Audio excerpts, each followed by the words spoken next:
सुप्रभात.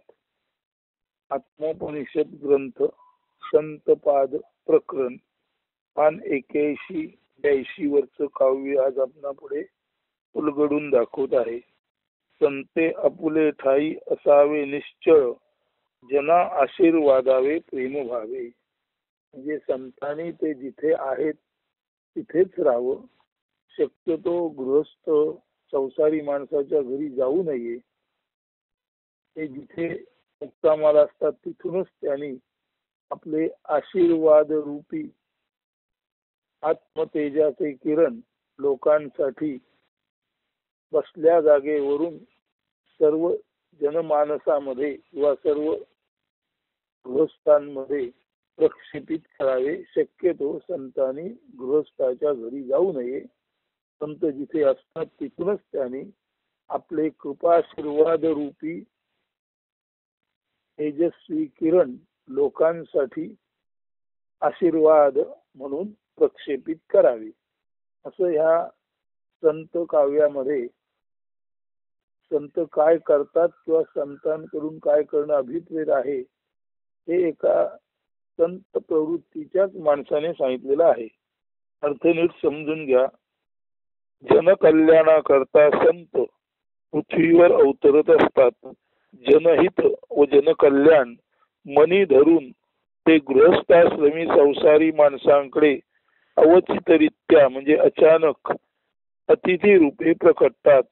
मात्र संसारी माणसे मूलतःच भावभक्तीहीन असल्याने किंवा सत्श्रद्ध नसल्याने अजाणतेपणी त्यांच्याकडून संतांना दुर्लक्षण्याचा प्रमाद किंवा गुन्हा घडण्याची शक्यता असते. परिणामतः म्हणजे संतांकडे अजाणतेपणे म्हणजे अहेतुकपणे मुद्दामून नव्हे फक्त संत ओळखता न आल्यामुळे जरी संतांकडे दुर्लक्ष झालं तरी त्याचा सुद्धा परिणाम कळत न कळत अशा गृहस्थांच्या संसारावर होतोच. म्हणजे असं आहे, आगीवर चुकून पाय पडला किंवा मुद्दाम पाय दिला तरी पाय भाजणार तो भाजणारच. तस संतांकडे संत हे ओळखता येऊन सुद्धा दुर्लक्ष केलं तर निश्चितच मोठ्या स्वरूपाचं पाप संभवतो.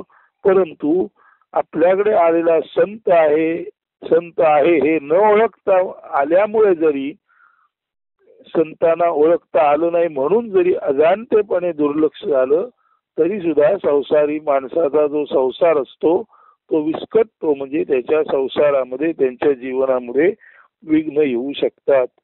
म्हणून संतांनी आपल्या हृदयात जनकल्याण दृढ धरून ते जेथे असतील त्या जागेवरूनच सर्वसाधारण संसारी माणसाचे हित आशीर्वाद रूपी किरण त्यांच्याकडे म्हणजे गृहस्थाश्रमी माणसाकडे प्रक्षेपित करून साधावे.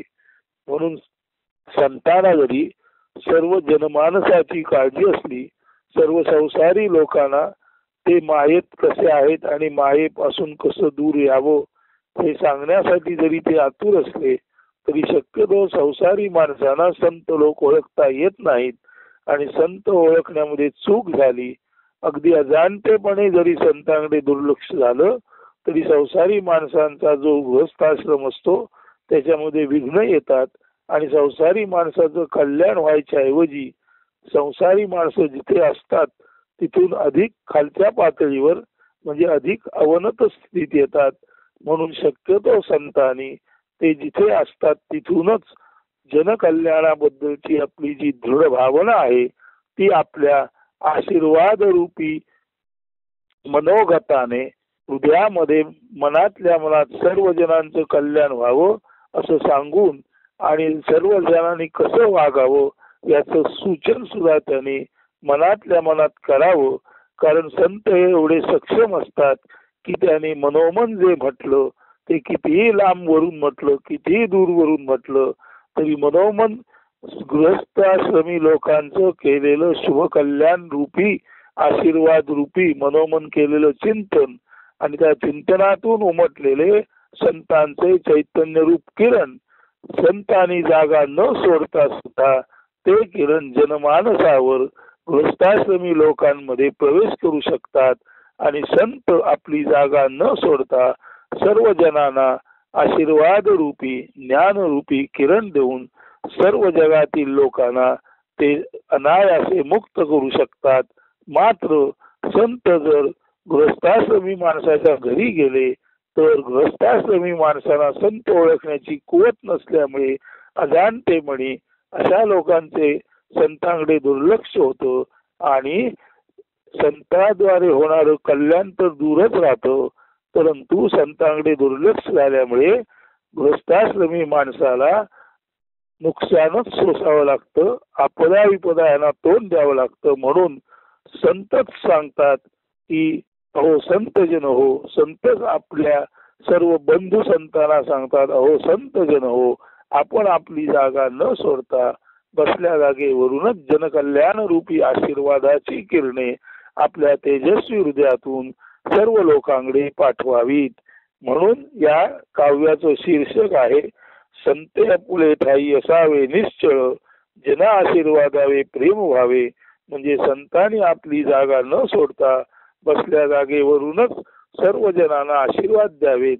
जसा सूर्य आपली जागा न सोडता त्याच्या जागेवरूनच सर्वांना आपली प्रभावी प्रकाश किरणे देतो आणि सर्वांचं जीवन समृद्ध करतो, तसंच संतांनी आपली जागा न सोडता आपल्या जागेवरूनच आपल्या मंगलमय कामना रूपी आशीर्वाद रूपी किरणांचा प्रभाव जनसामान्यावर पाडावा आणि आपली जागा न सोडता जनसामान्यांचं कल्याण साधावं, असा या काव्याचा मूळ अर्थ आहे. आता काव्य नीट ऐका.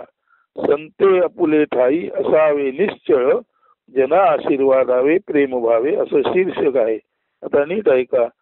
संत ते निवृत्त सहज विरक्त मुक्त अविरत संचारती, संसारी जनांचे कल्याण हेतूने अतिथी रूपे संत प्रकटती, परिजन नेणती संत करुणेला अमृताचा प्याला नोळखती, भ्रमात मायेत बद्ध हे जन संता दुर्लक्षती अजाणता, हेतुक जरी संता दुर्लक्षिले तरी पतनासी पावताती, संता दुर्लक्षिता